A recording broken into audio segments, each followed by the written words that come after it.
Good afternoon and welcome to Coppin State University's Black Male Initiative's virtual town hall.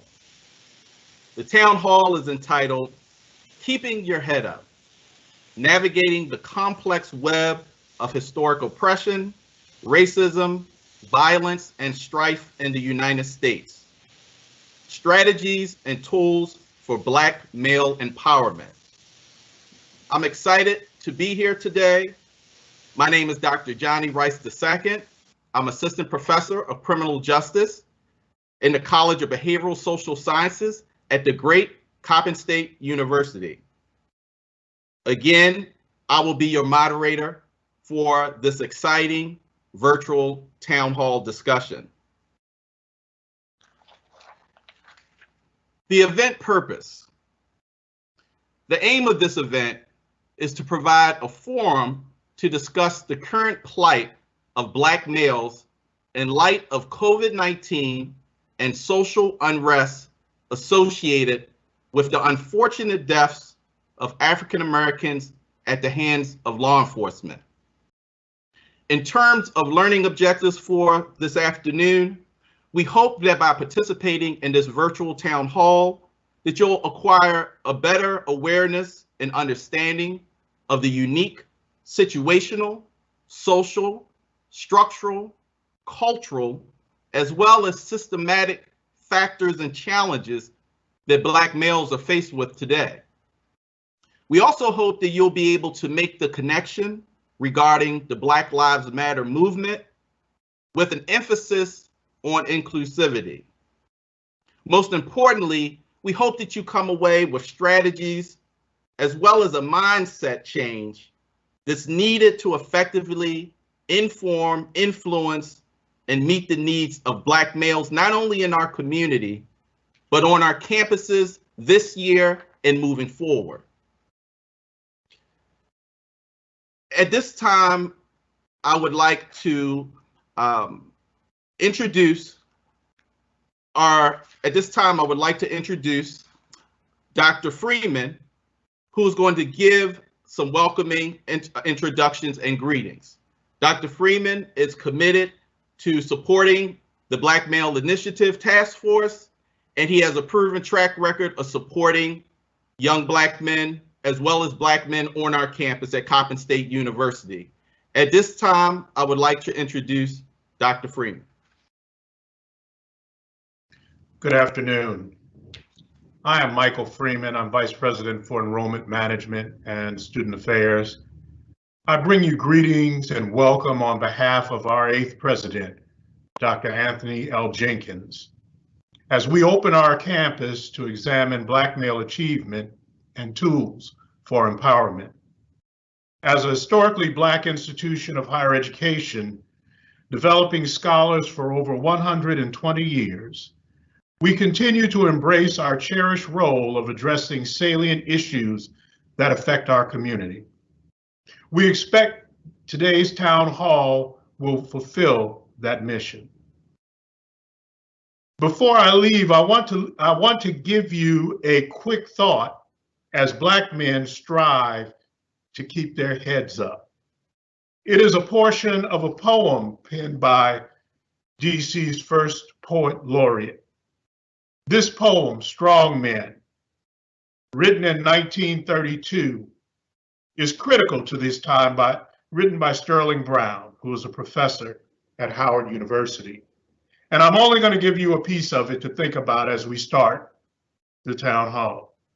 Strong men keep a-coming, keep getting stronger. What from the slums where they have hemmed you? What from the tiny huts they could not keep you? What reaches them, making them ill at ease, fearful? One thing they cannot prohibit, the strong men coming on. The strong men getting stronger. Strong men, stronger. Welcome to Coppin State University and have a wonderful town hall meeting. Good afternoon. Thank you, Dr. Freeman. And again, Dr. Freeman serves as the Vice President of Enrollment and Management and Student Affairs at our university. At this time, I would like to introduce our task force chair. Dr. Bolden, after I present him, will discuss background and provide information to you all regarding what our Black Male Initiative encompasses. And he will also provide some insight regarding the state of Black men. Dr. Errol Sebastian Bolden is a professor and past chair of the Department of Social Work at Coppin State. He also served as a part-time senior lecturer at the Cave Hill campus of the University of the West Indies and as a visiting professor at Addis Ababa University in Ethiopia, where he primarily worked with doctoral students on their dissertation research. Our chair, Dr. Bolden, has over 20 years of experience as a macro practitioner. His research agenda focuses on community and organizational capacity building, university community partnerships, as well as faith-based development and community development and globalization of higher education. He currently serves as an educational mentor to bachelor's, master's, and doctoral level students in the United States, as well as African countries and the Caribbean. And he earned his associate and bachelor's degree from Northwest Nazarene University in Nampa, Ohio, a master's of social work degree from Howard University in Washington, D.C., and a second master's in public health and PhD with an emphasis in social policy and analysis and public health from the University of Pittsburgh. I'd like to introduce to you our chair, Dr. Errol Bolden.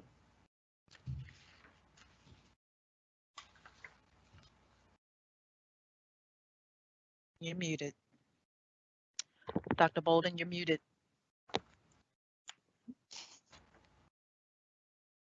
On January the 11th, 2006, Dr. John Hodgins, the chair of social sciences at Coppin State University at that time, convened a campus-wide forum entitled, "Is There a Male Student Crisis at Coppin State University?" The forum was a call to action for Coppin administrators, staff, and faculty to lend their expertise to figure out how to attract, retain, and graduate males from Coppin State University. The forum was undertaken at the suggestion of both the provost and president at that time to address the issue of the low numbers of male students who are retained and graduated from the university. The forum was also held in response to a series of articles circulated to the Coppin faculty. The articles, primarily from the Washington Post, focused on the disappearance of males from the educational setting of high school through college. Several articles focused specifically on the decline in African-American male college graduates. Though the Black Male Initiative has continued to be our primary focus, our mission and vision have evolved to include several external factors that may have a direct and indirect impact on the matriculation of our males, with attention also given to the journey of our females to some degree. As we did in response to the unrest following the death of Freddie Gray, the task force continues to create space for dialogue that leads to focused responses and solutions to challenges not only faced by our students, but the larger community as well. The task force comprises of faculty, staff, administrators, and students who volunteer their time and effort even when they are off contract, as many of us currently are. We do so as a demonstration of good citizenship to the state of Maryland. As we restructure and re-energize our focus, we welcome your support in any way you can. We would welcome a discussion to partner with you whether you are in a university setting or not, to work as a village of concerned citizens to confront the social injustices and violation of human rights and basic decency. So what about the status of our Black males? According to a 2018 American Community Survey conducted by the Census Bureau, following some key statistics I wish to highlight.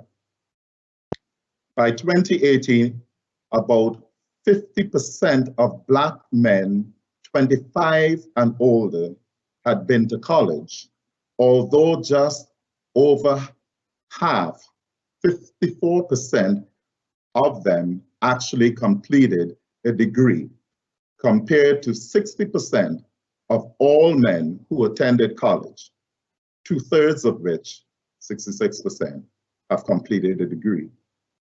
The biggest disparity between Black men and all men in America is with those who have a bachelor's degree. Only 19% of Black men have a bachelor's degree, compared to 32% of all men. Second is the number of Black men who finished high school but did not pursue higher education, 35% compared to 28% of all men. African American males ages 16 to 64 had a lower participation in the labor force, 69%, compared to all males, 79%. Labor force participation refers to the percentage of men who are either working or looking for work. Males not in the workforce includes those who may be full-time students, disabled, and others who are not looking for or gave up and looking for employment for various reasons. The 37% of African American males who worked full-time all year in 2018 had a median earnings of $30,928 as compared to $41,119 of all men. Of Black men ages 16 to 64 years old, 41% had no earnings. 41% had no earnings in 2018, which was higher than the 30% of all men with no earnings in the same age group. African American males ages 16 to 64 had a lower participation rate in the labor force, 69% as compared to 79% of all males. In 2013, about 6% of working age 18 to 64 Black men were in state or federal prison or in a municipal jail. This was 3 times higher than the 2% of all men in the same age group. I will not say much more about that because some of my colleagues will address that.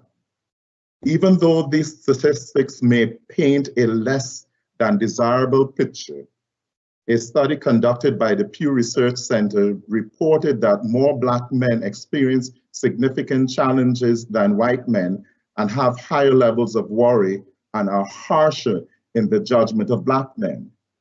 Even so, however, more are focused on achieving success in a career, on living a religious life, and are optimistic about a bright future.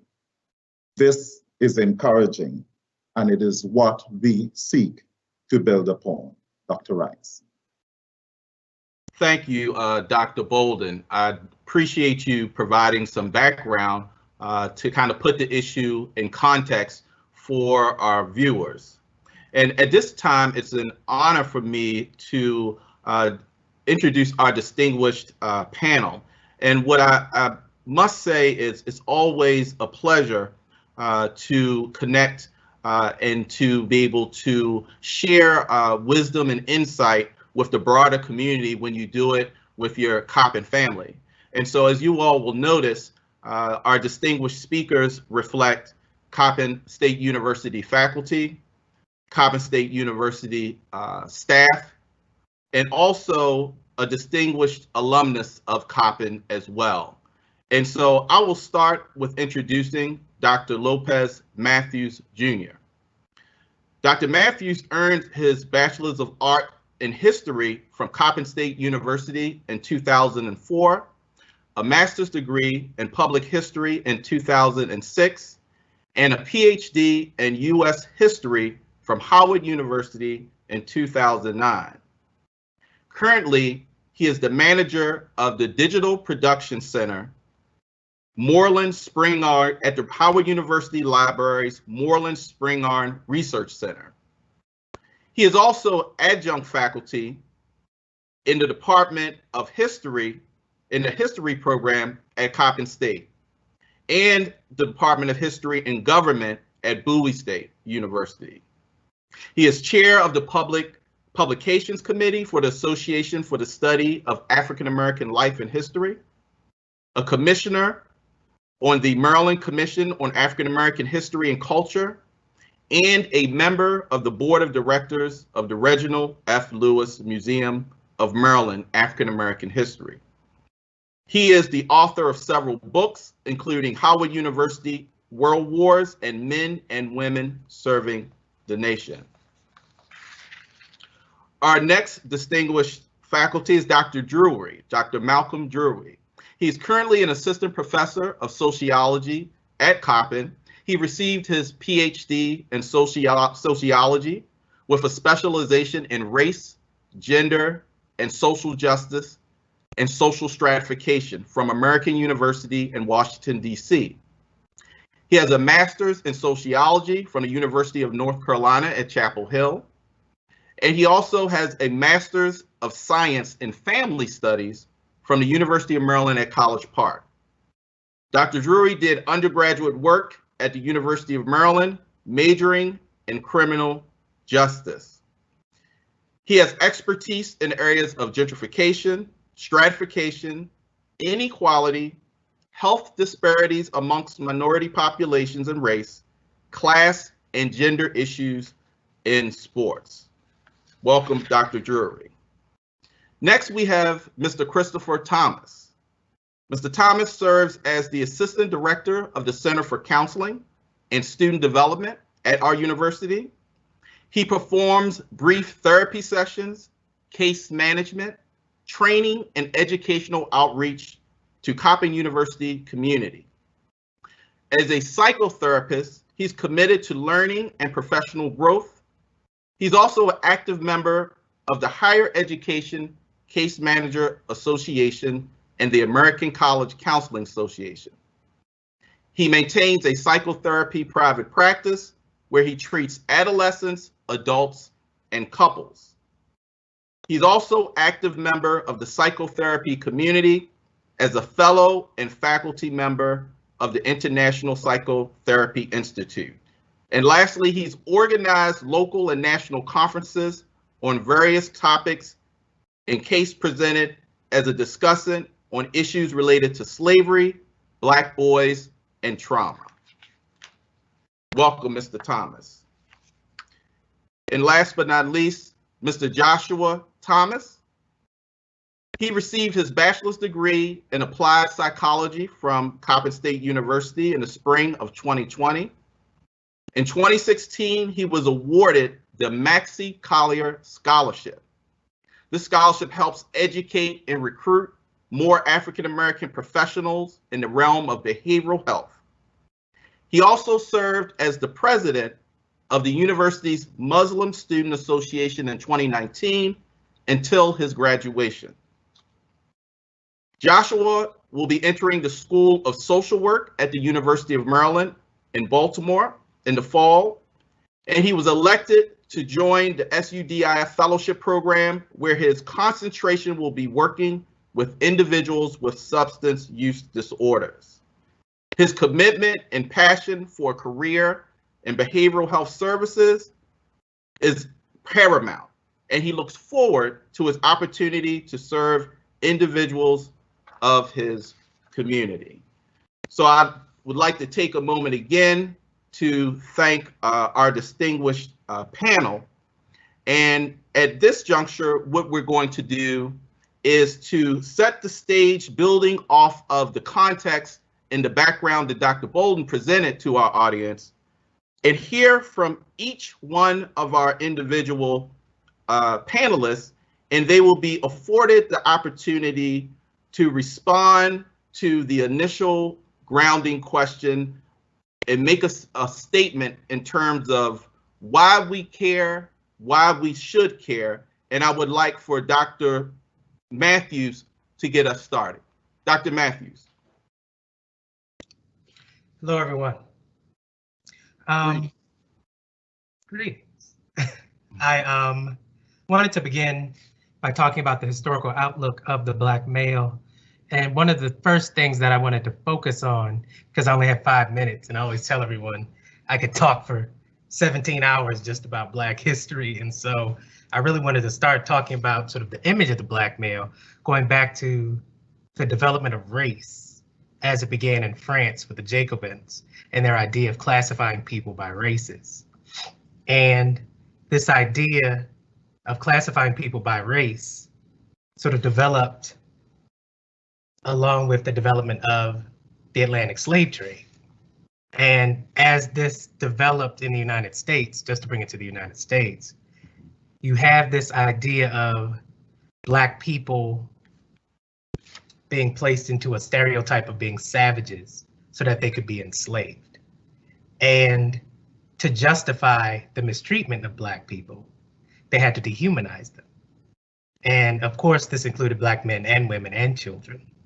And so as the idea of race is developing in America and slavery is developing, you have Thomas Jefferson writing his Notes on the State of Virginia, where he's saying Black people are lazy, Black women are ugly, and that Black people are excitable. This idea that they are uncontrollable savages to justify their enslavement. Then you have sumptuary laws being passed around the nation to say that Black people cannot buy fine fabrics. They can't wear silk. They can't wear good cotton because they have to have this look to dehumanize them. And of course, you always had Black people who stood against this, which is why you had the sumptuary laws. And a great example of this is Benjamin Banneker. When Thomas Jefferson put out his Notes on the State of Virginia, Benjamin Banneker, who was a Black man who wrote an almanac at this time, actually sent him a copy of the almanac. And he said, well, you say that Black people are stupid and they're lazy, but here's this almanac that I have written and I'm a Black man. What do you have to say to that?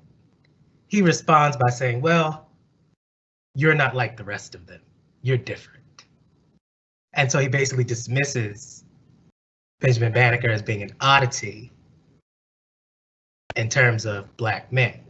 And so you have this idea sort of permeating American society, even at its earliest periods. You then have someone like Frederick Douglass, who escaped slavery, became a great orator, traveled around the nation. At a certain point, his white abolitionist partners started to tell Frederick Douglass that he needs to black it up because he speaks too well, he speaks too proper. He's not representing the stereotype and the idea of what a runaway slave or Black male is supposed to look like and supposed to sound like, which was of course very offensive to him because the idea of what a Black man is supposed to be was set in stone. And so this idea has continued even after slavery was abolished, because you have the development of Jim Crow at the end of slavery, because you have all of this development in the Black community in the 3 years immediately following the Civil War, that had to be stopped. And so Jim Crow was put in place to push Black people back into second class status, and Black people back into those stereotypes that were created about them to reinforce the institution of slavery. And of course, as you have Black people pushed back into these stereotypes, you have those who fought against it, like African-American males in the military, who fought against this idea that Black men were cowardly and too stupid, even though they faced discrimination in the military. You have Black men in Hollywood trying to promote a positive image of Black men, like you have Paul Robeson and James Daniels, But then you also had people like Stephen Fetchit, who fed into the stereotype of what Black men are supposed to be. Then you had the civil rights movement, where you had Black men standing up for their rights and standing against stereotypes. But then you also still had Hollywood saying that Black men are supposed to look a certain way, dress a certain way, and talk a certain way. And so today you have the power of Hollywood telling Black men how they are supposed to be in television versus the examples of positive Black men that are trying to break those stereotypes. And so you still see this historical cycle continuing from the time when slavery is developing and they're putting Black men in a box, to after the Civil War, where they're putting Black men in a box and they're trying to fight against it, to civil rights. We have Black men trying to fight their way out of this box. You still have this idea where Black men have to continue to fight themselves out of this box to stop representing a stereotype. And so historically, this has been what Black men have been working against and fighting against. And that's what our young men are dealing with today. And hopefully we will address that as we continue. And so I hope I didn't go over my 5 minutes. So I will move on to my other presenters. Thank you, Dr. Matthews. I appreciate you providing that historical outlook. And now we'll transition to Dr. Drewery, who will give us a sociological perspective. Dr. Drewery. Thank you, Dr. Matthews. Good afternoon, members of the Black Male Initiative Task Force, colleagues, students, and other viewers. First, I want to thank Dr. Bolden for inviting me to take part in this task force. I feel strongly about the mission and the initiatives put forth by this task force, so I look forward to helping to bring about a stronger community through our efforts. Dr. Matthews spoke about Black males from a historical perspective, and I'm going to talk about a little bit from the sociological standpoint. And I think it's important to begin this part of the discussion from a period around the 1960s, the mid 1960s to late 1960s. And this is a period that's marked by change, just like what we're seeing now. It's a period where we saw Black people coming together. It's a period where we saw the federal government seem to take notice of what Black people were demanding. And this was actually the beginning of the Black Power movement in the United States. And we're pretty much seeing that same thing again today. And we have examples back in the 1960s. In 1964, we had the Civil Rights Act that outlawed discrimination based on race. In 1965, we had the Voting Rights Act that prohibited race discrimination in voting. In 1965, we had the Moynihan Report, and that was published in 1965. The Moynihan Report argued that structural factors such as Black male unemployment contributed to the rise of absentee fathers, single mothers, and female-headed households, reproduction of ghetto pathologies, and the overall demise of the Black family. And consequently, the absence of Black men in the home was considered an impediment to appropriate Black male socialization, and boys were assumed to grow up without adequate models of manhood. In 1968, we had the Kerner Commission report, and this infamous report found that poverty and institutional racism were driving inner city violence. Also, during the 1960s, we have marked by several different race riots that were going on. Most notable is the 1967 riot in Detroit, the 1968 riots in Watts out in California, the 1968 riots in Washington, D.C. So we're looking at very similar times, and the 1968 marked the end of the second Reconstruction, and many people are calling what we're going through right now like this third Reconstruction.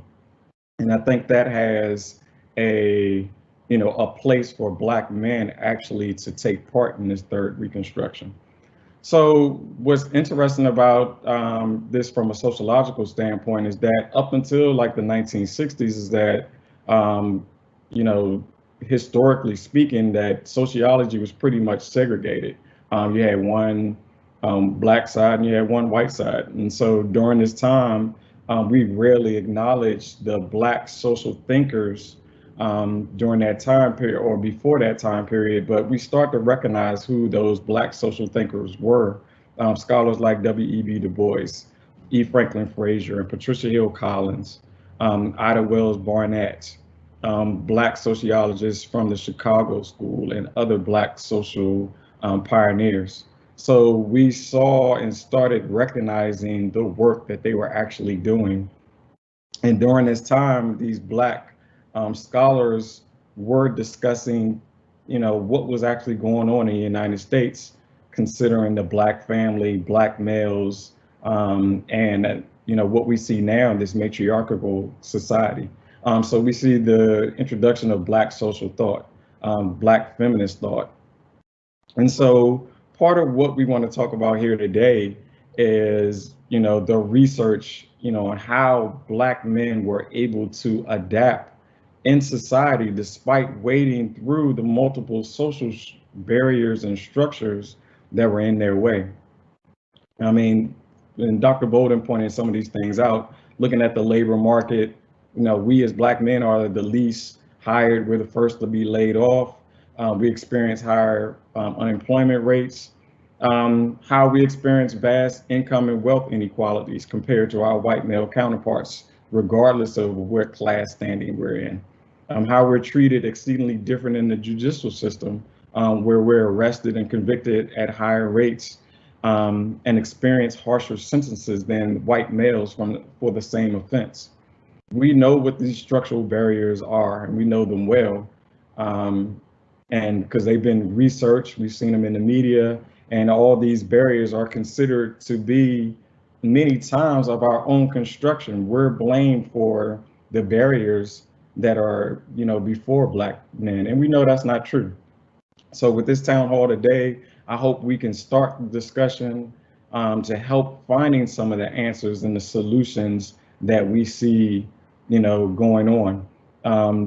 None of the problems will be solved today, and hopefully we'll be able to use the collective knowledge and resources to begin the process, of changing the narrative. And we hear that a lot, but we do have to change that narrative.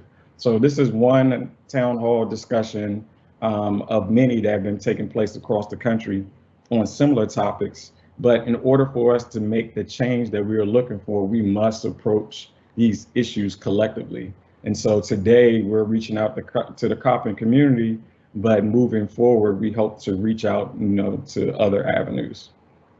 Thank you. Thank you for those comments, Dr. Drewery. And now we'll hear from Mr. Christopher Thomas, who will provide a health and wellness perspective in relation to the black male.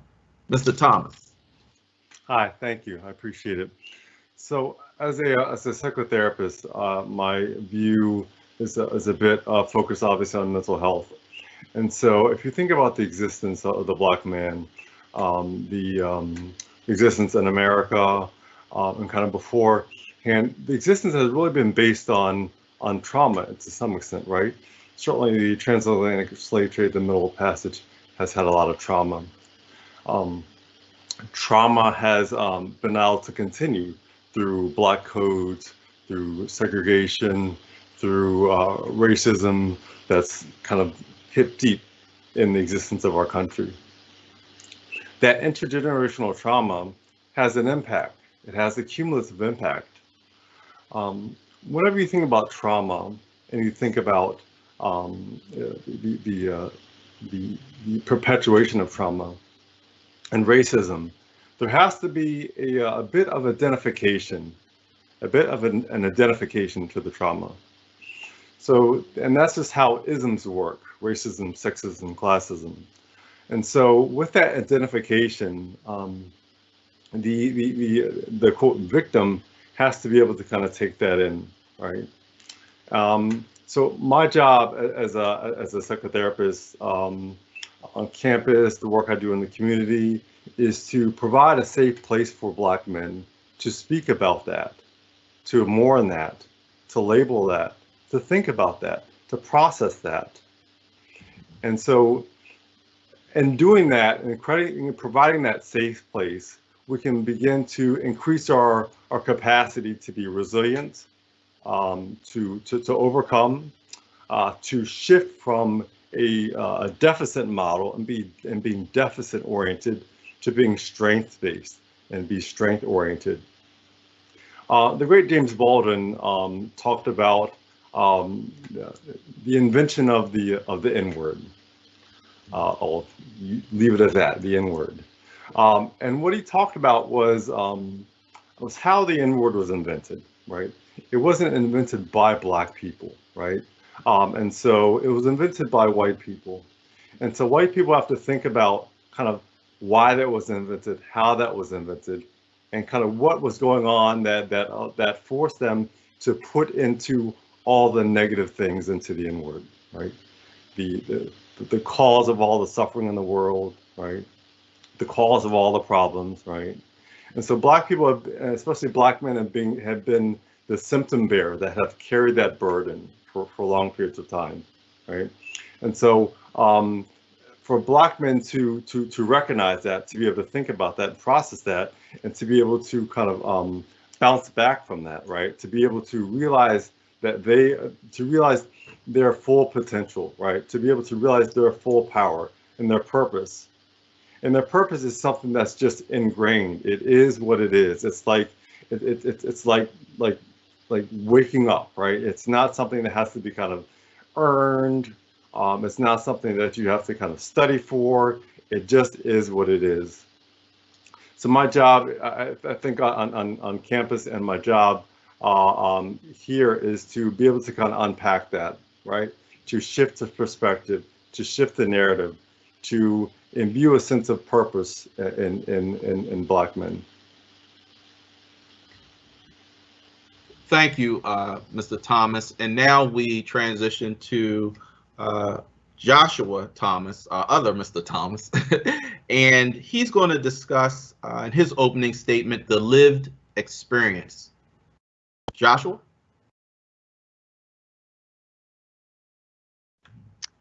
Joshua, you're muted.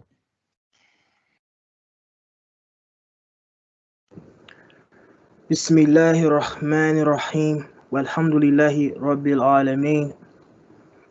I start in the name of God, the most merciful, the entirely merciful, followed by thanking him, the ruler of all that is in existence. I want to acknowledge how grateful I am here today to be here, to think that my fellow panelists and my former professors thought that I could bring some type of benefit to such a weighty discussion.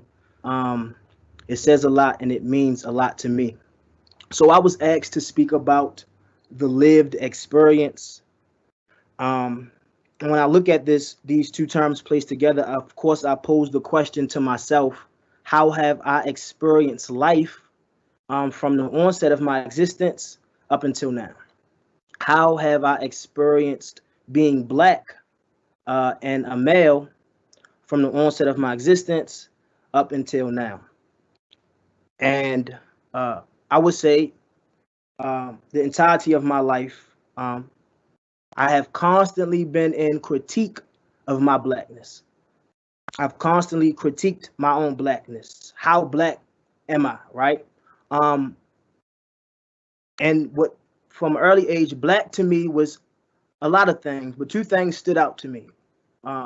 Black was Southern America. Black was going to church with your grandmother on Sunday. Black was pork.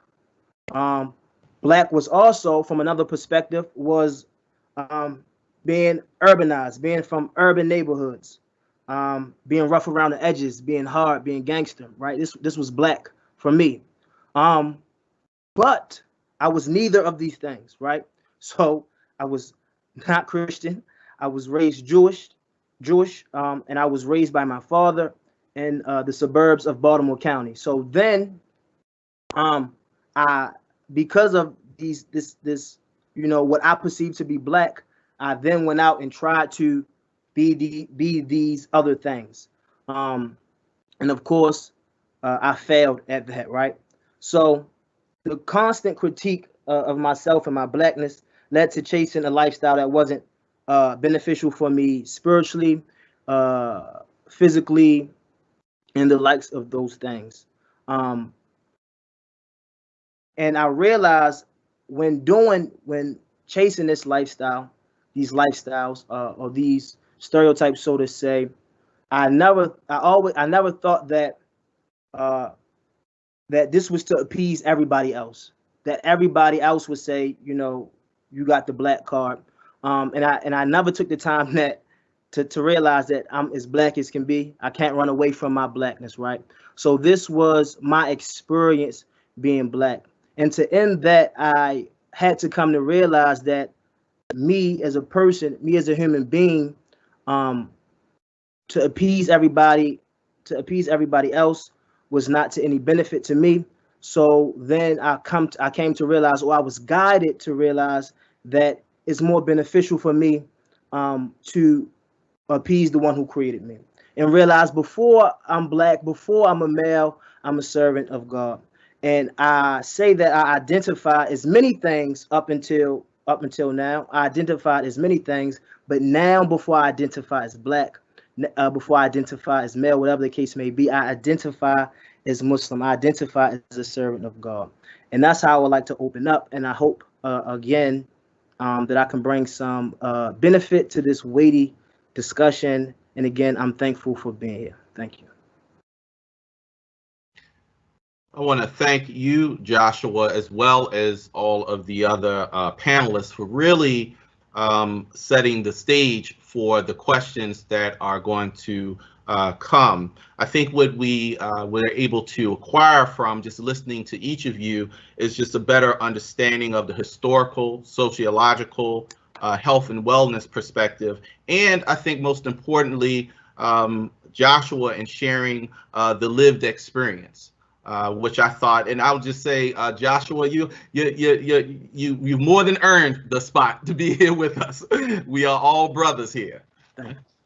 So at this juncture, I would like to begin the thought-provoking question phase. And, you know, we all will respond to these questions, I'm sure, based on the lens that we look through. And I know that lens is often informed by our personal experiences, how we grew up and experiences that we had coming of age, our professional experiences, which inclusive of our academic training. So all of those things I know help us to create the person that we are, and it influences how we see the world. And so I'm confident that as you answer these questions, we'll get snapshots of how you see this issue in terms of the black male. And really going back to our opening theme, encouraging black men to keep their head up during a very complex time. So in each of your opening statements, you presented key points for our audience's consideration. Kind of building off of your respective remarks, the question is, what are some of the unique challenges black men face, and black men specifically, young black men who may be in that, you know, age range where there's higher incidence and prevalence of premature death, but not limited to that. What are some of the unique challenges black men face today, and what are really the implications if we ignore some of these problems? And what I mean is that in terms of problems, the racism, the violence, the health disparities, the grief and loss, all of those things compounded together. And I would like to go first to Joshua. Great question. I would say to this that a very unique challenge that black men face today is what I would say popular culture, or even hip hop culture, and the detriment it brings to the black man, or how the black man is portrayed within it. And I would start by what we call now trap music, and the notion that not even the notion, but the widespread image of black men as being gangsters, as being drug dealers, and if they're not gangsters or drug dealers, they're drug addicts, and they have to have more than one woman that they're sleeping with and things of this nature. This is actually a danger to not just black men, but men in general, that they have to be this type of individual. And this is something like I've been asked to speak about the lived experience. This is something that me, myself, have experienced. Looking at TV, looking at music videos at an early age and saying, this is who I want to be. And I'm gonna do everything in my power to become that. And it led me to many things. One of them being prison, because I was chasing that type of lifestyle. And if we do not drill it in our children's heads at an early age that this is not what a man is, this is not what men do. Men do not sell drugs. They do not kill each other. Then we will continue to have black men in prison at alarming rates and strung out on drugs and the likes of these things. Yeah, that's what I would say to that. Thank you, Joshua. Dr. Matthews, your thoughts? You know, one of the things that I was thinking about while I was listening to Joshua speak was when I teach my class, I always talk about during the Reconstruction era and at the turn of the 20th century, African Americans created these books that they called self-help books. And they aren't self-help books in the way that we would say self-help books today. They're basically biographies or encyclopedias of successful African Americans, because they understood that Black people and young Black people needed to see successful Black people so that they didn't believe the stereotypes that were presented about them. And so they knew that they could grow up to be whatever they wanted to be. And because at the time you had newspapers like Harper's Weekly that would present these grotesque images of Black people to Americans, say, oh, this is what Black people look like. This is what Black people act like. And so as you were talking, Joshua, that's what that made me think of, how, you know, we really need to be vigilant in basically protecting our image as Black people, not necessarily, you know, respectability politics, because I know people say they hate that, but, you know, there are, you know, positive images that can be promoted to our young people and not call that respectability. And so I think that that's one of the things that we need to impress upon our young people today. And I also think that one of the things that will go to our detriment if we don't address these issues today is that we will continue to repeat this cycle of explosions and of protests, because I also like to mention that we've been protesting since the 1700s as America developed. Black people have always been protesting for equality and for equity and to be recognized. And so we have these flare-ups every few years, every couple of decades, of Black people saying we're tired of mistreatment. And so that's something that we really need to address today, sort of making young people understand their value and letting them know that they don't have to live to these stereotypes. So that's my thought to that. Thank you. Dr. Drewery? It's a great question. And actually, I see us being in a great place for what I see as being opportunity as Black men, because we've actually come to a period of time where it seems like the Black men are not needed. In some cases, we're seen as an endangered species. And I've heard that, you know, coming from different research on different programs, that we're slowly fading out of society. And as I mentioned a little earlier, and Dr. Bolden, also with some of the statistics, you know, the number of Black men in our educational system is dropping. And continuing the trend, the number of Black men in the household is dropping. The number of Black men in full-time employment is dropping. So, like, these are like a few examples of, you know, the patterns that we're seeing. But also on the other side of that, we are seeing a number of Black men murdered increasing. We're seeing a number of Black men who are incarcerated, or have been in the criminal justice system as increasing. So, like, the implications of this is our extinction. And unless we make some type of change, that's the direction that we're going. And I think this is a great opportunity for us to make those changes. And I remember back in like I think it was 95, where we had the Million Man March. And we had, Black men come together, to talk about the issues that we see going on in society and what we could do to make changes, to the patterns that, I just spoke about. And we need to go back to the promises that we made to each other. We need to go back to, the things that we identified as being problems in our communities, and, stepping forward. And this is not to say that the issues and problems are on us, as I said before, but we do have to play a part in, in what we're doing. And this is, as the question posed says, this is a very unique challenge that we have to, take upon ourselves to actually do something about. Thank you, Dr. Drewery. Christopher?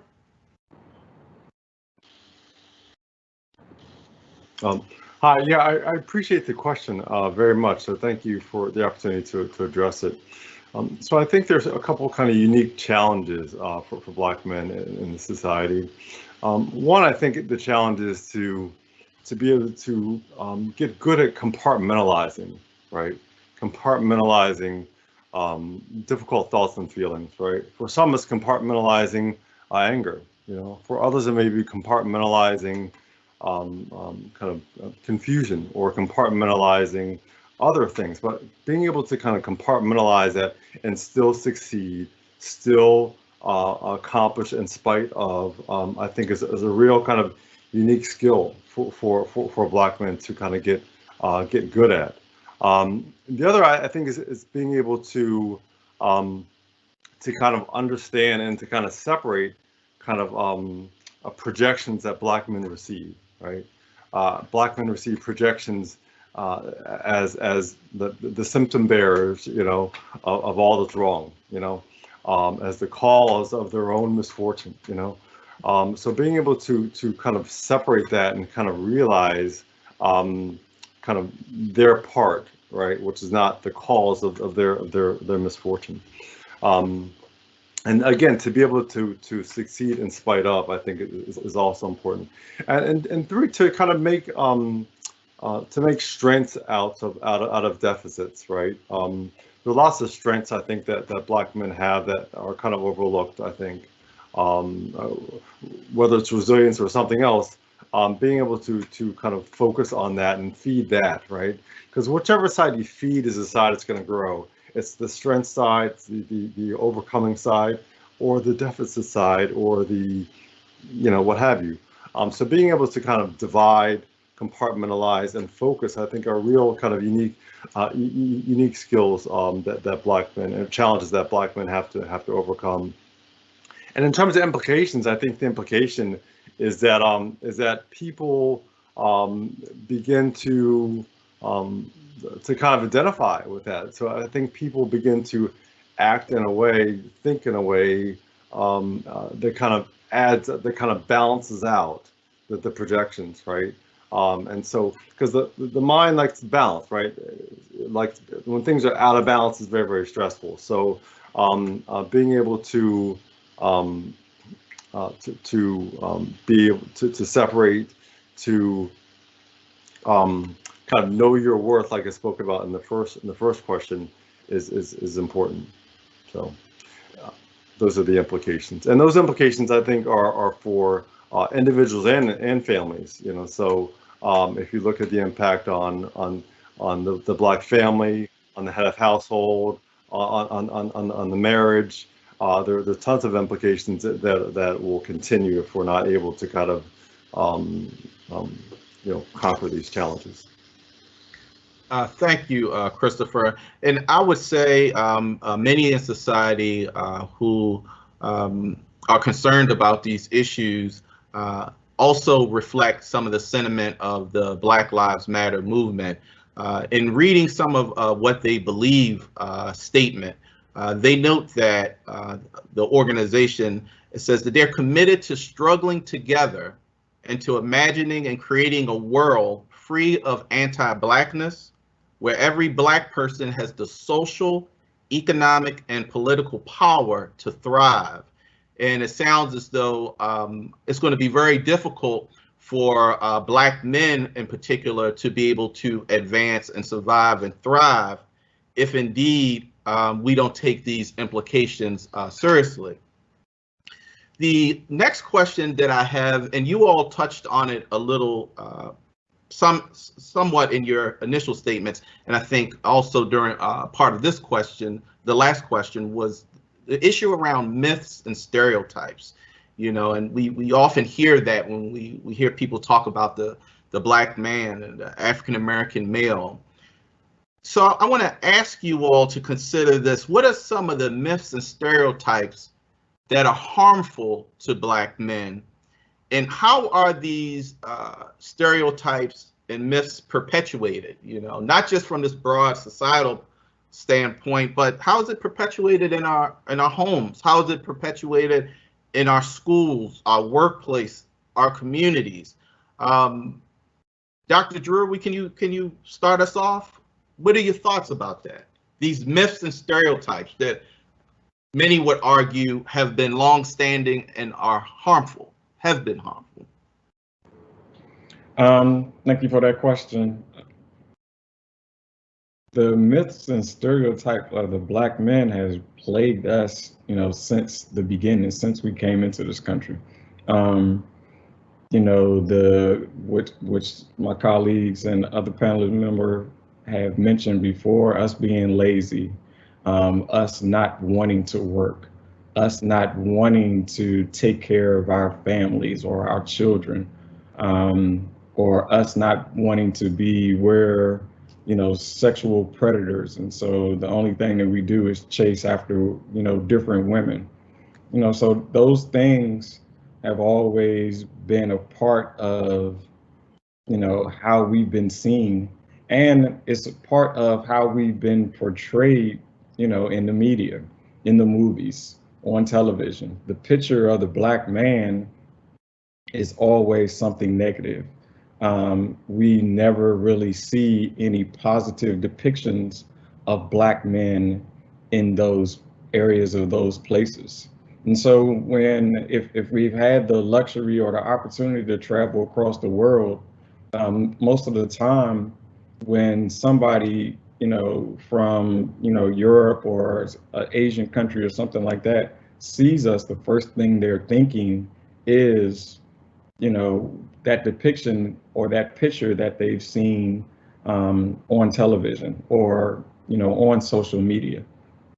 And that's a sad picture because our makeup is so, you know, vibrant and different, and we are, you know, intelligent, smart, you know, nice looking, different shades.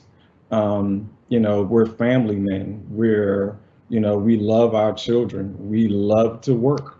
We want to work. We love being educated. We love being smart.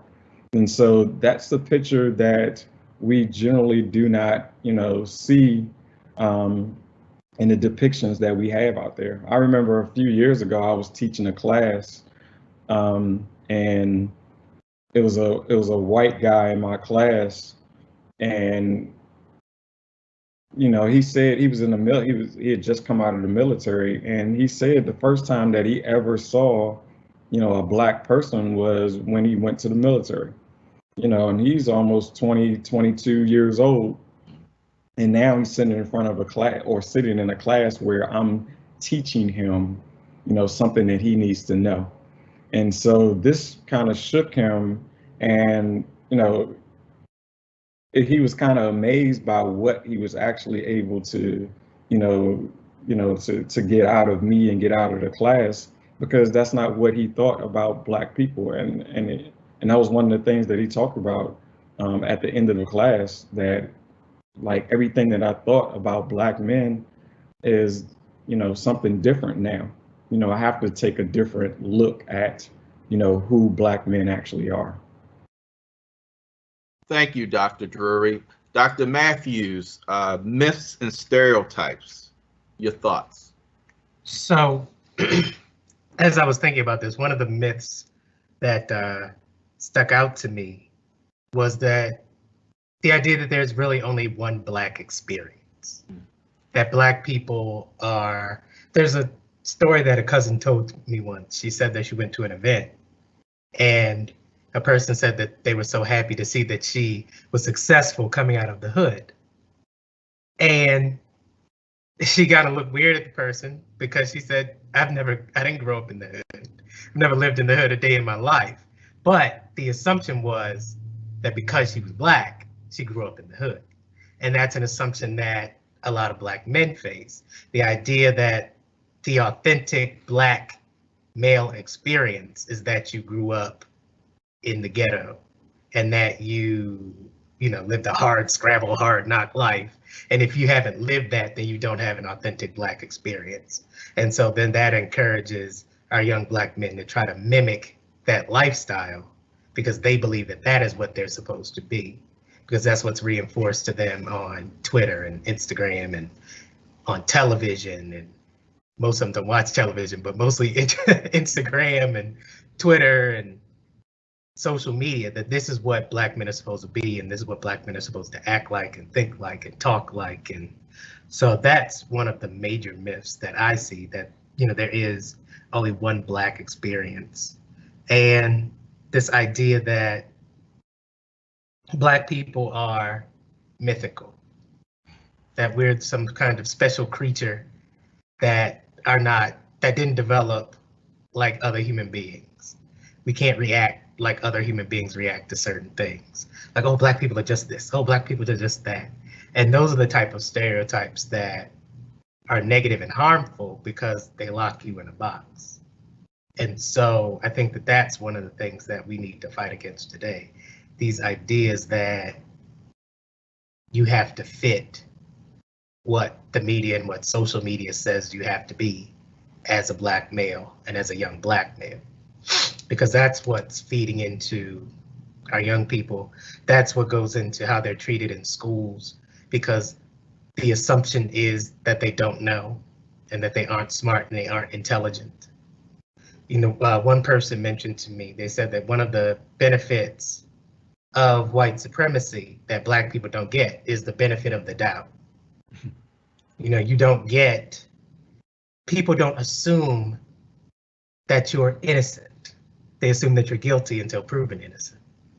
They assume that Black men don't know until they prove that they do know. They don't get the benefit of the doubt of, oh, you do know. And then they find out you don't know and they're like, oh, you don't know. Or you're hired for a job and they assume that you were a diversity hire, not that you were the best qualified person for the job because you were Black. And so those are the types of dangerous stereotypes that are out there that affect us on a daily basis in an unconscious and in an insidious way.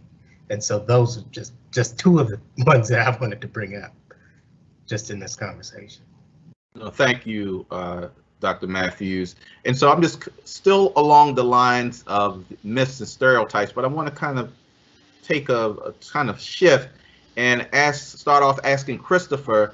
So in understanding that there are these myths and stereotypes, as our panel has highlighted, is it young Black men's or older Black men's responsibility to change the negative worldview, or is it society's task to do better? Yeah, I appreciate the question. This is a great question. I'm not sure if we so in speaking of and picking up upon the last comment about kind of boxes, I'm not sure if we need to paint it in that sort of box. Like you have to choose between A or B. That's it, So I would kind of give a different sort of answer, and say both, I guess. So what we know is that whatever myth or stereotype that's projected onto people that surrounds people, that exists in all corners of society. Well, what we know is that as that stuff is learned, we know that that what's learned can be unlearned, right? It can. And so what I choose to focus on is to focus on the counter, on the counter. So there is no magical Negro.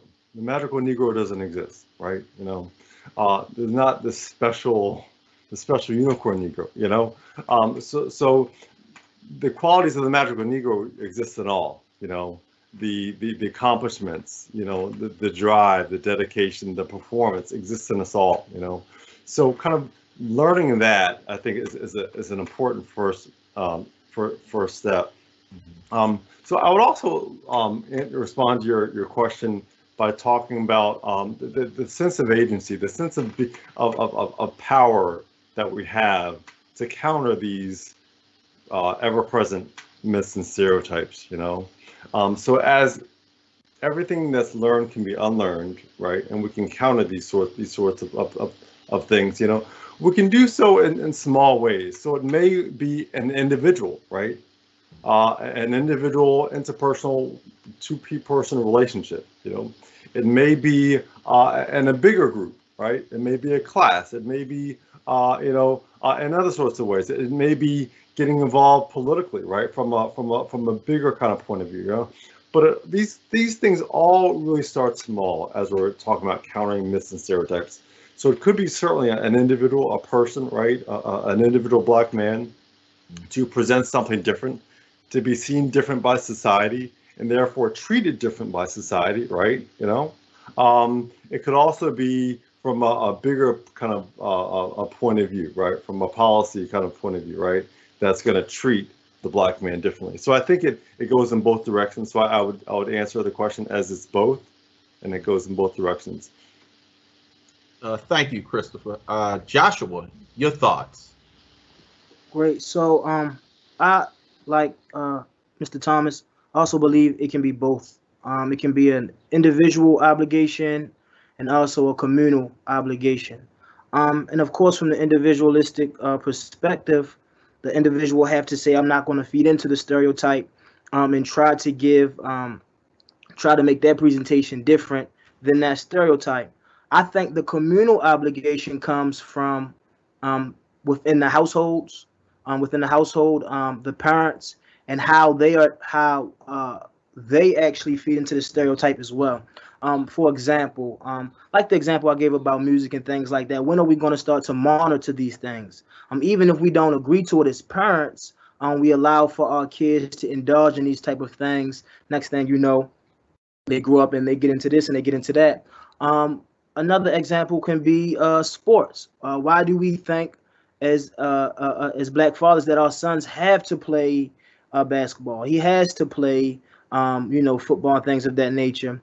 And then we even may have the inclination he may not be good at it, right? But then we put him in football, we put him in basketball anyway, and he doesn't succeed, right? And then now he has this, you know, this complex where as though he feels like he failed at something, right? Because you forced this stereotype that my son has to play ball and things of that nature. So from the communal obligation, I would look at it, you know, within the household and say that we have to start there to try to, you know, to reverse the stereotypes. Thank you, Joshua. One of the things that stood out to me was just, you know, I think you all touched on the negative labels, but this balance of what we can do, but also it's a field that society also has a role to play. And I really appreciate that communal perspective that you conveyed, Joshua. One of the things that I think is, you know, and even as a criminal justice instructor, I talk to my students about this thing of self-fulfilling prophecy. So it's important for us to engage our young men and provide them positive pathways, because if we don't, they can actually, those labels ascribed, unfortunately, in some instances, can become reality for them. The other point I just wanted to note was, in this makes me think about Dr. Drewery, and he noted some of those reports in the periods during the 1960s. And there was this feel of father absence and fathers outside of the home. And even up till today, there's still this thing where Black fathers aren't engaged. Black men don't care about their children. And I believe several years ago, maybe 2 or 3 years ago, the New York Times had an article that actually went against that and showed that Black men are actively involved with their family, and in some instances at a higher rate than other racial ethnic groups, showing that there is that connection and that care, and also helping to erode that myth of father absence. Gentlemen, based on your observations, again, I mentioned earlier, personal, professional, and academic training, and your unique lens that's been kind of crafted because of those experiences, I want you to think about this moment that we're in, a moment that has been kind of upended in our society due to COVID, upended in our society due to fatalities of unarmed Black individuals, particularly Black men at the hands of law enforcement. In considering this unique moment in history, in pain, what are we saying that young Black men need to how can young Black men overcome the systemic discrimination and contemporary hardships in this day and time in light of all of these other unique issues that are new? So many would argue that systemic discrimination, of course, has been with us historically, but now we also have these two unique oppressive incidents, yet there is an opportunity here. And I'll start off with Dr. Matthews. So one of the things that I think we need to keep in mind is that we need to have a societal shift, because society is designed to always at least let a few African Americans succeed. Because there's always been a few African Americans who have been able to fight against the stereotypes and have been able to succeed. I mean, Coppin State University is here because of an African American who was able to fight against the stereotypes and succeed. And so we need to push for systemic change to fix a systemic issue. And that is one of the things that has always been consistent throughout history. I always like to point back to history because, it keeps repeating. And one of the things that I always like to tell people is that the Black message has always been consistent. We have always just wanted equity, inclusion, and equality. That's all we've ever wanted, and that's all we've ever said. And it just repeats itself. This is what we want. Well, what do you want? This is what we want. Well, what do you want? This is what we want. Well, what do you want? This is what we want. And we keep saying the same thing. And so that is what, unfortunately, it's going to take systemic change for us to really combat the issues that are affecting young Black people today that are causing the pain. Unfortunately, it's nothing that you can work on it as an individual, and you can control your life as an individual. And that's what can be done. And that's what we do need to let people, remind people to understand you don't have to respond to the societal issues, and you can overcome the societal issues, but just en masse, we have to change the system. Thank you. Dr. Drewery.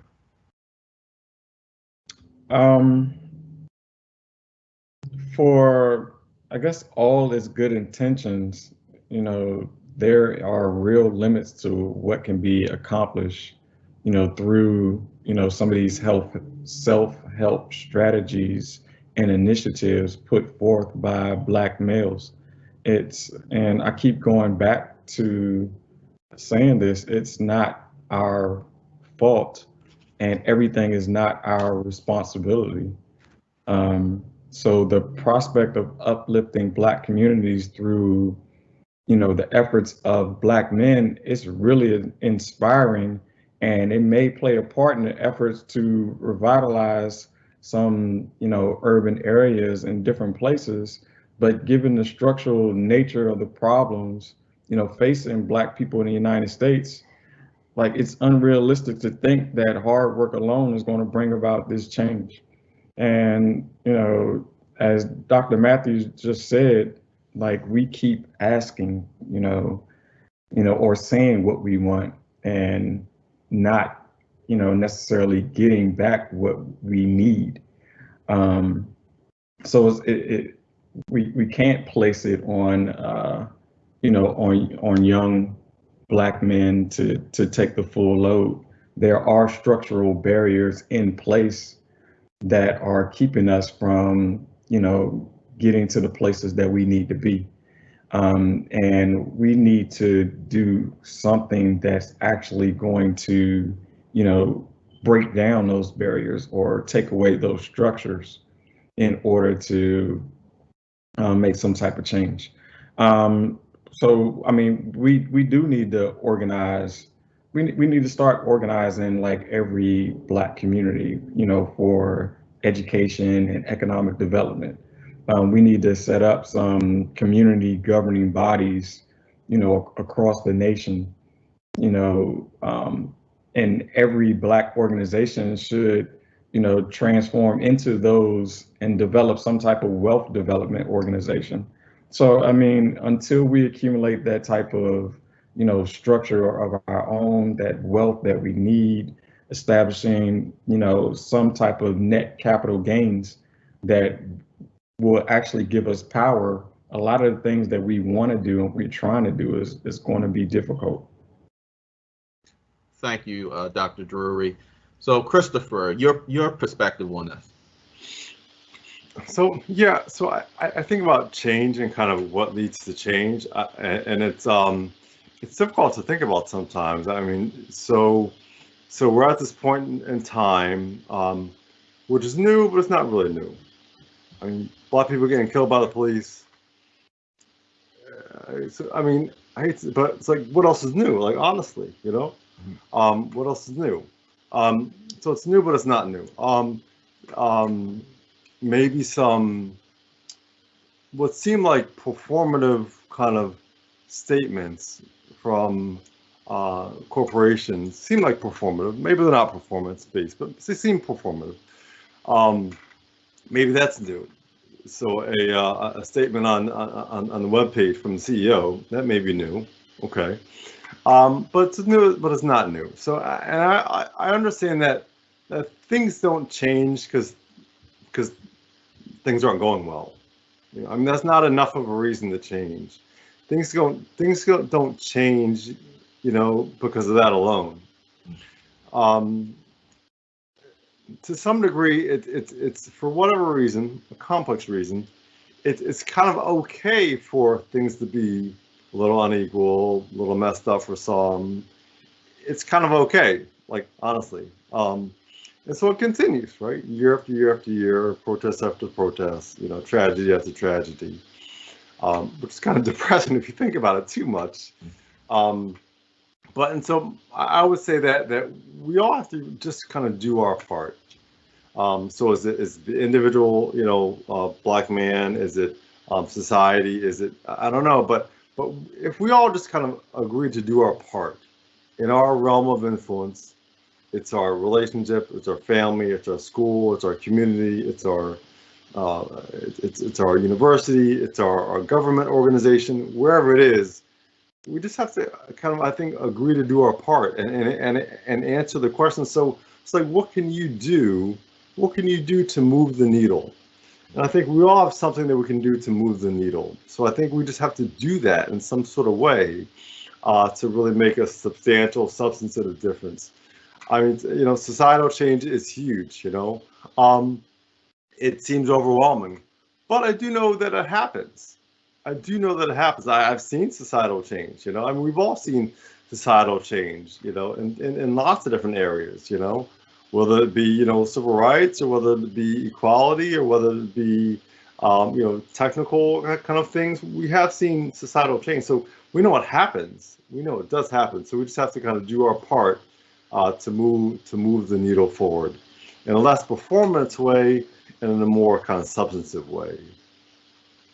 Thank you, Christopher. And Joshua, I'm curious to hear what you think about this.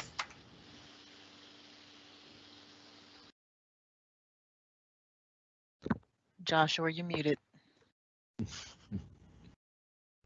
I apologize, you guys. It's no doubt to say that Black people in America have been oppressed. But I want to bring forth a notion that we have also oppressed ourselves and continue to oppress ourselves. So, contrary to Dr. Drewery and him saying that it's bigger than, you know, us asking young men to, get it together. I think that's also necessary. So coupled with, you know, the communal obligation, it also has to take part on a individual level as well. Thank you, Joshua.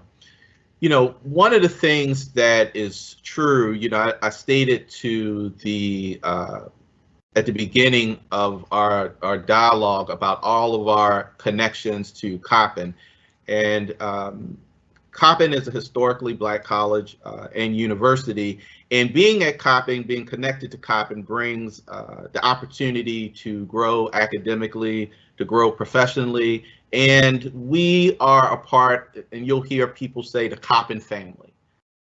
And our campus and being connected to peers and classmates is also a safe space. I think, as Christopher had mentioned earlier, it can provide a safe space for healing for also our students and others on campus and communities external to our campus.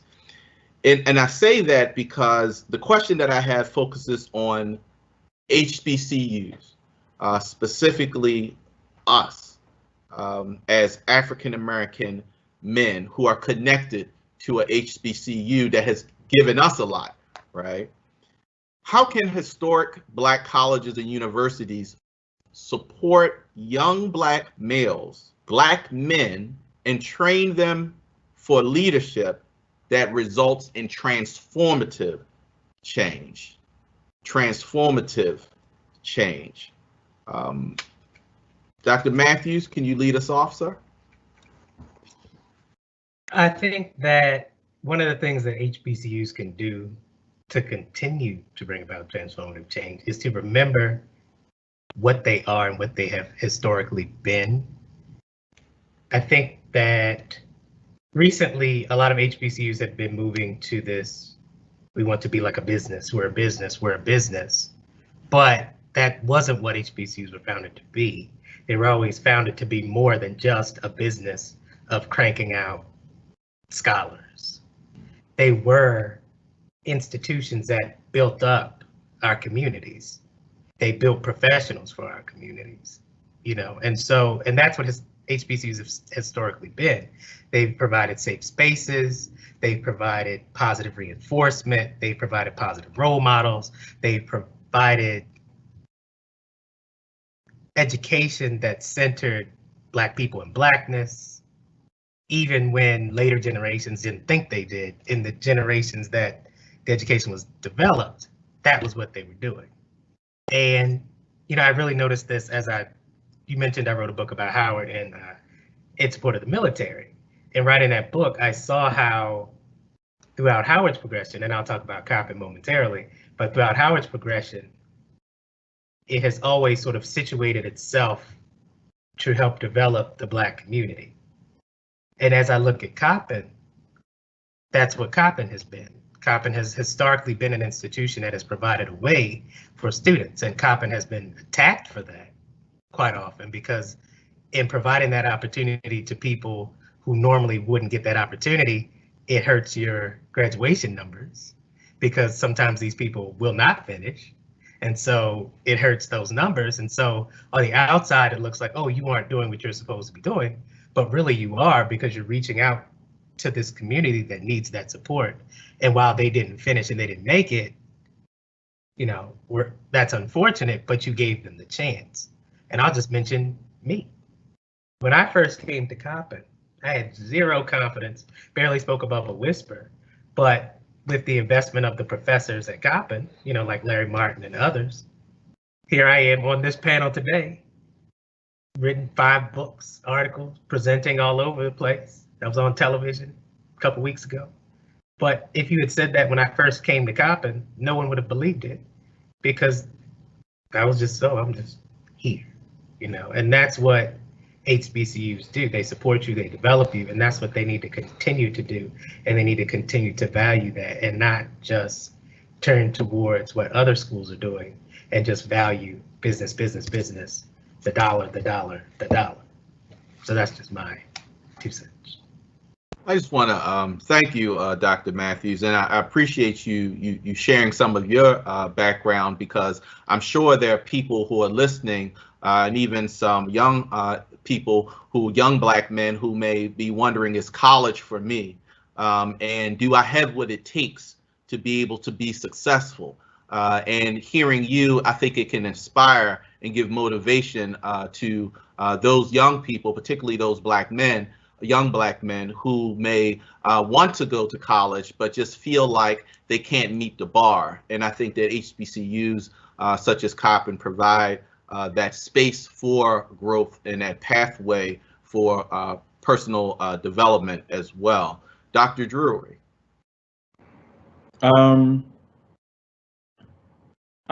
When I was thinking about this question, actually at both PWIs, you know, predominantly white institution, and at HBCUs, we're seeing a low academic persistence rate of Black males.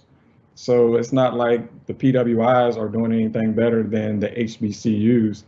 So I'm always, you know, more than ever, like, give the HBCU a chance. To me, the HBCU is a learning ground, you know, for how to be a leader in the Black community. And I think this is an excellent place for Black men to be. I would love to see a resurgence of Black males at HBCUs, and not selecting or choosing to go to a PWI. You know, I think the focus has gotten lost over the last few decades.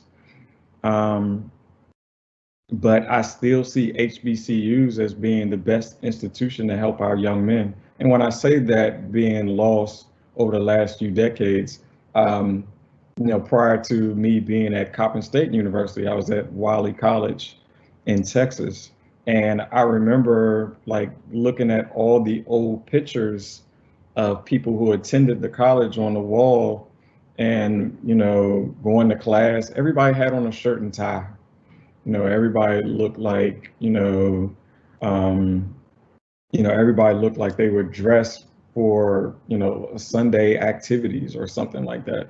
And at HBCUs are the institution that taught Black men how to be Black men, and to go out into the world and in the Black community and use that knowledge to bring up the rest of the community. Going back to Du Bois and, you know, his talented 10th theory, you know, this is what he was talking about, you know, using the HBCU as that ground, leadership ground, to teach everybody else or to help the rest of the community. You know, and that has changed, of course, since we're so spread out in different places. But, you know, what I see, like I said, HBCUs are the best places for Black males. And, like, what does that look like at an HBCU? How can a HBCU help Black males? Well, when I think about it, it's establishing, like, you know, meaningful mentorship relationships with Black males, keeping Black males engaged in activities, whether they're scholarly, civic, or participating in social activities. So the bottom line is, you know, support from your peers, from the faculty, from the role models who are there at these HBCUs to help, you know, increase Black males' propensity to learn and stay at these universities, these colleges and universities, to keep them there until their completion.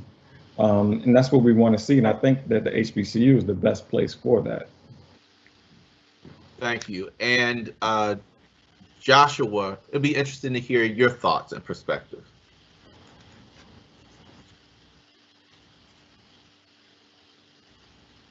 You're muted. The first being that I would say few things come to mind. The first being that I'm scared that black men going into HBCUs, that their hand will be held throughout their collegiate career. And then they get to graduate school and they're not prepared, rather it be University of Maryland, rather it be, John Hopkins and the likes. If they decide to go that route, and that's my concern. So I think that perhaps we need to be tougher on the black males in regards to deadlines and turning papers in and things of that nature. Rather not even the academic side, but the the smaller things, being on time in class and the likes of those things. The second being, one of my professors, Julie Manley, she said to me when I was in the process of graduating and moving on to my master's, she said to me that you have something to offer, and that inspired me.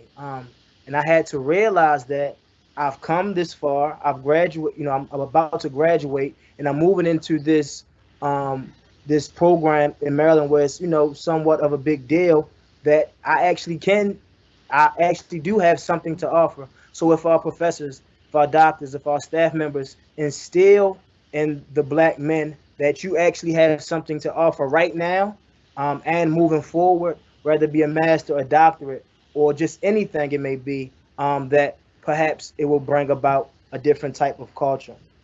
Another thing is, in regards to HBCUs, that we, in school in general, that we should not just equate education with making money, but rather we should start to equate education with being a better person, with being a better thinker, and things of that nature.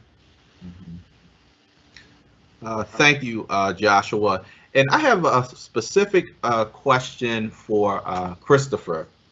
Health and well-being is important to maintain in light of the current circumstances. We talked about COVID. We talked about the social unrest that's happening, not just here in our region, but really across the country and across the globe.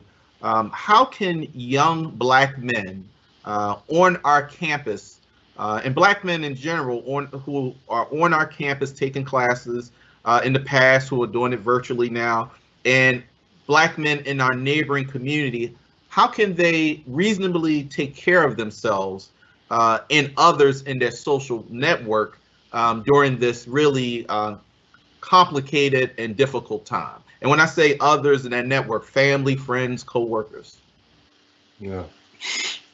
So self-care is really important. I mean, people talk about that a lot and mention the word, but it's something that we really should kind of pay attention to and take seriously.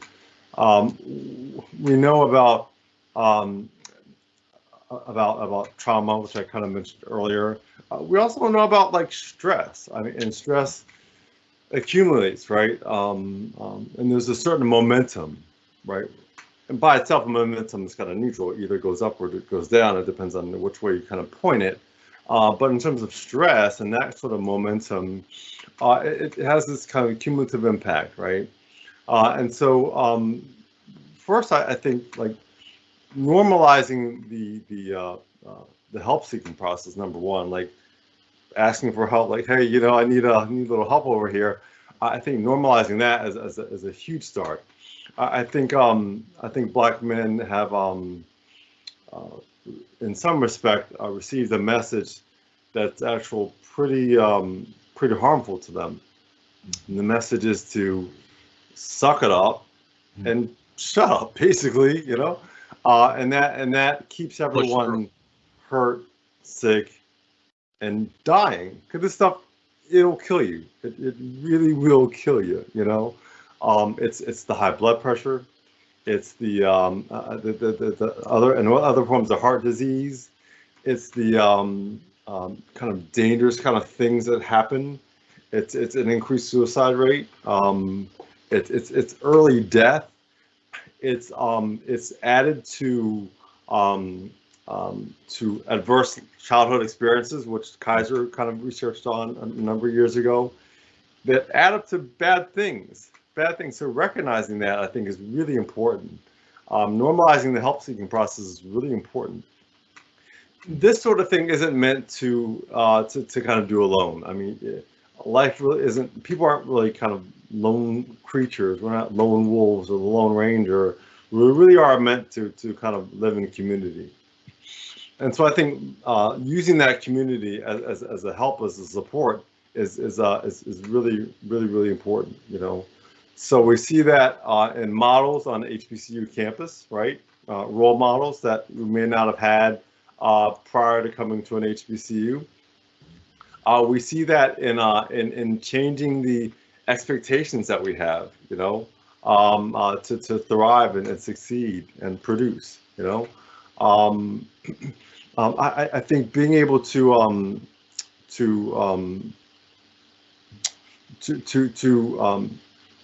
find a place, a space, to develop a strategy to like wusa, I think is important, you know. After we ask for help and being able to kind of wusa, right? Having a strategy, a plan that's very real, that can be measured, you know. So whether that's, you know, whether it doesn't have to be, you know, therapy. If it is, that's great, but it doesn't have to be. It can be, you know, music. It can be exercise. It can be journaling. It can be lots of things.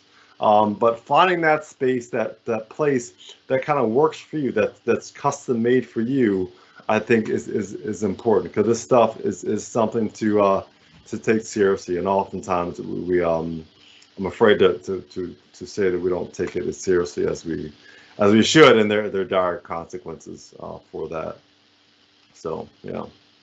Well, Christopher, I want to thank you for those comments, because, you know, we have, I mean, stress, anxiety, anger, depression, they're not new to the Black male experience. But then today, you know, particularly when we're looking at the potential, when you hear people talking about the, you know, the economic downturn, and there's a lot of fear, you know, and anxiety about what's coming next.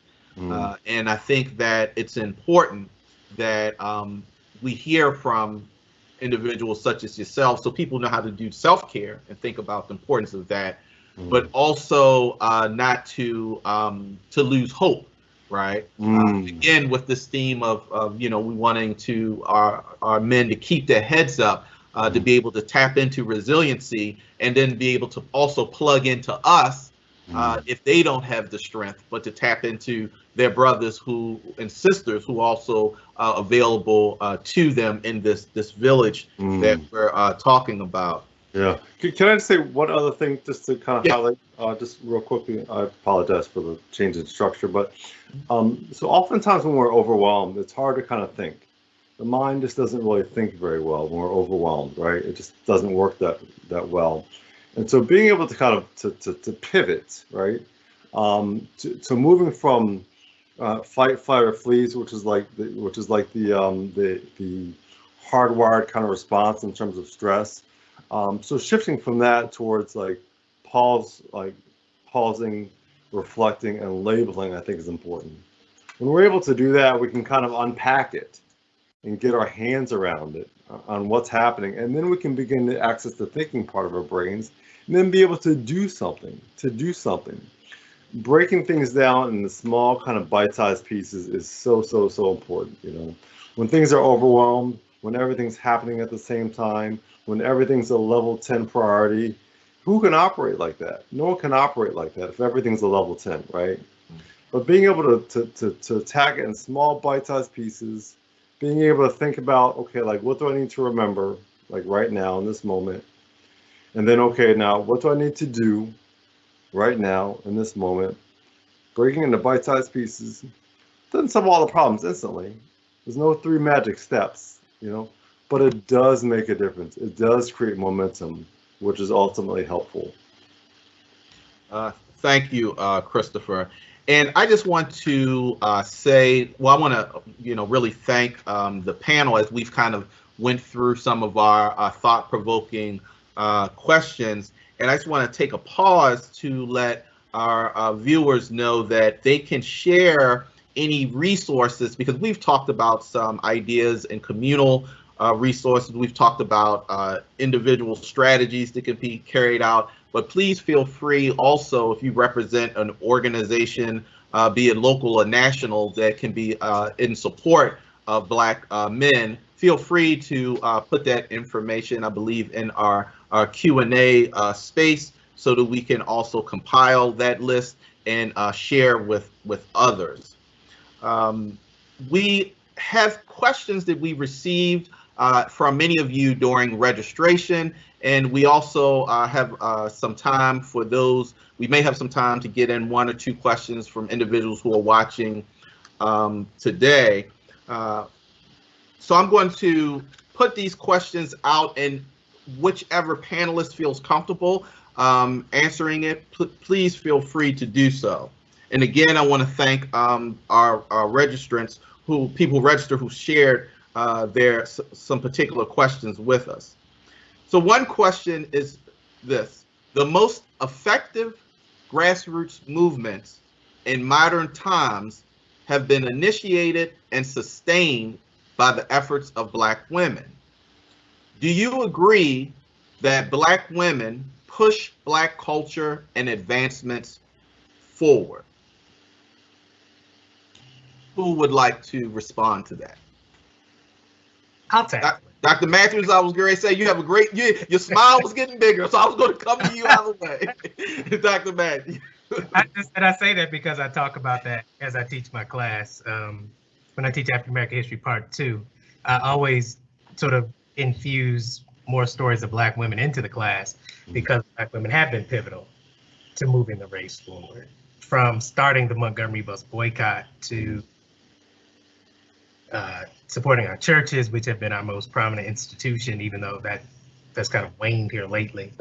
But Black women have really been the backbone. I give a presentation called Black Women, the Backbone of the Civil Rights Movement. And they really have been the backbone of, the community. And that's because that sort of, and this isn't, to sound sexist, and I hope it doesn't sound sexist, but that has been the role that women have traditionally been placed in, the role of focusing on the family. And so that has been historically been the way that women have been able to practice political activism and to be in the public sphere, is to link what they're talking about to the family. And so as they're out talking about issues that affect women, they're like, well, if it affects women, it affects the family. And so I'm supporting our community by focusing on the family. And so that is how Black women sort of have always come to the forefront. One of my mentors and professors, Elizabeth Clark Lewis, wrote a book, and I can't believe it, just Living In, Living Out, talking about Black washerwomen and how these women supported the community through their work. And so that, even though, the focus of this conversation isn't necessarily Black women have definitely been sort of the backbone of civil rights movement and supporting our community, even to sometimes their detriment, because they broke in the women's rights movement. They broke with white activists because they attacked when Black men got the right to vote under the 15th Amendment. They said, no, we're not just here for ourselves, we're here for ourselves and Black men as well, because we're fighting for our race. And so, Black women have always sort of been the support. And so I don't think that, we would ignore that. I just think that wasn't necessarily the focus of today's conversation, but that's always something that's great. And I would just I would just add to that, I'm a male ally to women who are in the domestic violence, sexual assault movement, and they often talk about issues of triple oppression dealing with race, class, and gender. And, I would say they definitely have led the way and also helped to inform some of the work that is done with Black males as well, and they are great allies. And so there's an organization, the DC Coalition Against Domestic Violence, and the UGIMA Project, the National Resource Center on Domestic Violence, and many more who have women of color who are committed to also supporting Black men, Black fathers. Thank you. The next question I have is, what is your advice to the 16 to 19-year-old young man or young men who are witnessing, feeling, hearing, and experiencing the blatant realities being displayed today? Many of them take what they see happening daily very, very seriously.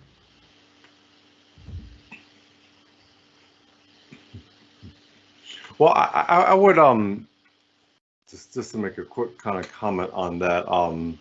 It is very serious. It is very serious. So it makes sense to take it seriously. I would find the time to unpack it. I would recognize it for what it is, label it for what it is. There's no magic. It's not going to disappear, right? So finding time, like making time in a very kind of real way to kind of unpack that and to kind of address that and to label that is probably the first and most important thing that I would say. Sometimes we just kind of, dismiss things or pretend like, it's no big deal. And we do that to our detriment, So finding a person, a place, a group, or somebody to kind of unpack that is I think would be a really important step to do to kind of address this. Thank you. This question, I'm going to target it to Dr. Drewery. It says, after the George Floyd riots across the country, how can we influence the youth to help be a part of social activism and police reform? Great question. And actually, I guess piggybacking on that last question, as a father of a 17-year-old boy, like I am constantly sending him, messages about, what's actually going on today, and keeping him informed. And I'm always hopeful that I'm going to get questions back, from him about, can you tell me a little bit more about what you sent, or where can I find some more information on this particular topic.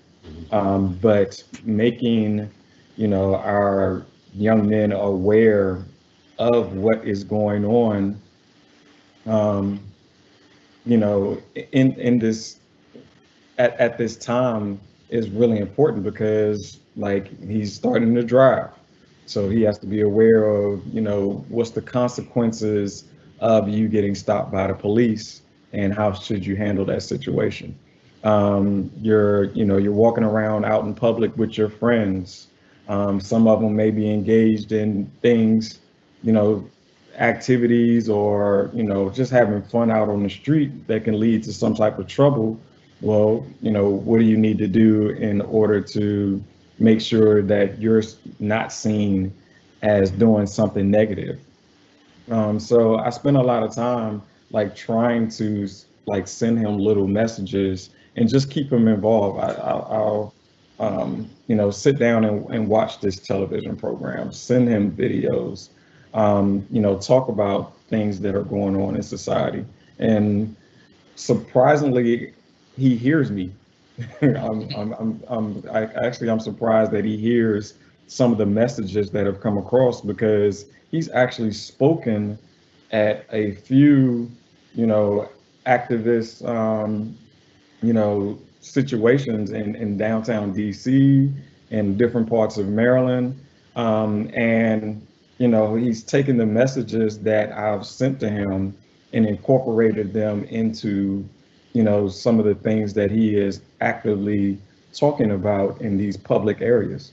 So not to say that that's going to, everyone is going to do that, or everybody is going to, be active. I think all of us, and it's important for our young men to know everybody has a part to play. And your part is not necessarily one that you have to go out there and speak, but the awareness of what's going on around you is very important also. Thank you, Dr. Drewery. I think we'll try to get in one or two more questions, and then I'm going to transition to Dr. Bolden. Joshua, I'm going to toss this question to you, sir. If you were a law enforcement officer, what would you do or recommend to repair the broken relationship with the Black community? You were a law enforcement officer. What would you do or recommend to repair the broken relationship with the Black community? So I often see on Facebook and Instagram and things like that, the insurgence, so to say, of community policing, being engaged with the community, with the youth in the community, getting out of the police car, racing, Johnny, 13, he lives down the block, things like this, allowing for the community to see you, not just when it is a crime that has taken place, but also when it's a regular day. Snowballs, things of this nature, trying to become a regular face in the neighborhood that you're patrolling, so that every time the neighborhood perhaps sees you, it's not for a negative thing. Thank you, Joshua. Does anyone else want to respond also to that question? I would just add, as someone who was criminal justice person as well, I think it's important to cultivate the relationship with the community, real relationships that take time, and being present, as you mentioned, Joshua, is one important aspect of that. A humanistic approach, not coming into the community as a warrior, but coming in to be partners and to also provide guidance. And I think that, Coppin, we birth police officers, and so we take pride in providing instruction and guidance to the next generation of leaders. And we work hard to also ensure that they have a strong moral compass and can look at their community, our community, through a fair and equitable lens, and still doing that job and requiring accountability, of course, to keep people safe. My last question is, how can university, community-based agencies, and other sectors partner to support the growth and development of Black men? Would one of you all like to respond to that? I guess I'll jump out there. Yeah. And I'll just say that one of the things that the universities can do is work with the grassroots organizations that are out there that are doing the actual work on the ground, who's working with the community on specific issues. Because those are the people who will know where to target the resources and where your help is best needed. And not sort of go in and say, okay, we're coming in here and this is what you need to do, but go to them and say, hi, we want to work with you. How can we help you? And then actually listen to them and sort of not go in as kind of the Black savior, but go as a helping hand. So that's what I'm. And I would just add one little tidbit to that, and that's in terms of like changing the mindset. I like the comment about the Black savior, like seeing yourself in them. I think there's just a little bit, just a couple little small things that separate anyone on a university campus from anyone in the community. Changes a couple little tiny things, and and people can switch places real easily. So I think being able to kind of see yourself in them, the university is in the community, right? Not as the Black savior, as was said earlier, but just as a real partner, to kind of sit alongside and kind of think and not come in there with all the answers, and you just need to do what I say, and I just need to convince you why I'm right. It's not about that, but so that changing that mindset, I think, is. And I just want to add, you know, when I think locally of people and nationally who have been doing great work, we have David Miller, who's a youth expert who has a Dare to Be King curriculum, working with young mentors and working with young Black boys.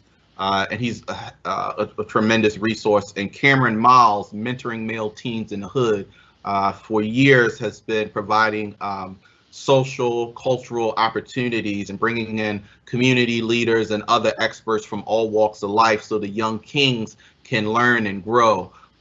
So those are just also two local programs and curriculum that have that are also national in nature, and I thought it would be important to mention them. I want to thank you all for your respective comments, and as we move towards our close, I'm going to transition to our chair, Dr. Bolden, to give any final reflective statements and the charge moving forward. Dr. Bolden.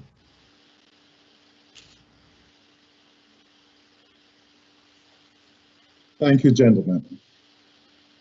As we continue to grow the conversation regarding the enhancement of the achievements of Black males, our charge can be captured in a quadrant that first compels us to ensure that we remain relevant to those who look to us for guidance and those whom we are seeking to engage. Our relevance should not only be to the mission of the university, but by extension, the larger community in which we reside. Our goal is to conduct applied research where its practical application is largely wholly embraced by our citizens and develop culturally relevant tools and strategies, some of which were presented in this initial discussion today. As a major institution of higher learning located in the heart of West Baltimore, we must be recognized as an anchor institution and be a vital asset to our neighborhood, our city, and the region we serve. As a task force, we need to play a role in any of these efforts that particularly target males. Just as an anchor institution demands that we are relevant, it also demands that we be accessible, which is the second point in the quadrant. We cannot be confined to or be unreachable in our quote-unquote ivory towers, which by their very nature can be intimidating to some outside of the walls of the academy.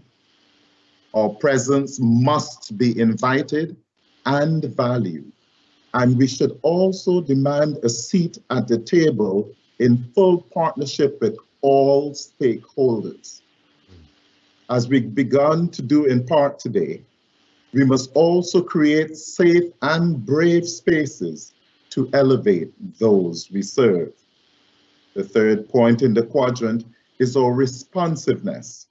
We must be responsive to the unmet needs of those who validate our existence. This begins with a clear understanding of what those needs are, not only based on published research, but practice wisdom and listening to the voices of those often unheard. We are called upon to engage in finding better solutions in our pursuit of what is just and fair. We must participate in the healing from the trauma that has been the experience of many in our community for far too long.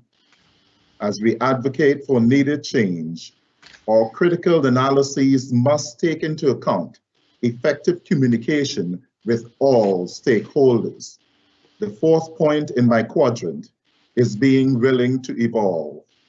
Life is dynamic, and we must allow ourselves to evolve in response to changing times and practice wisdom.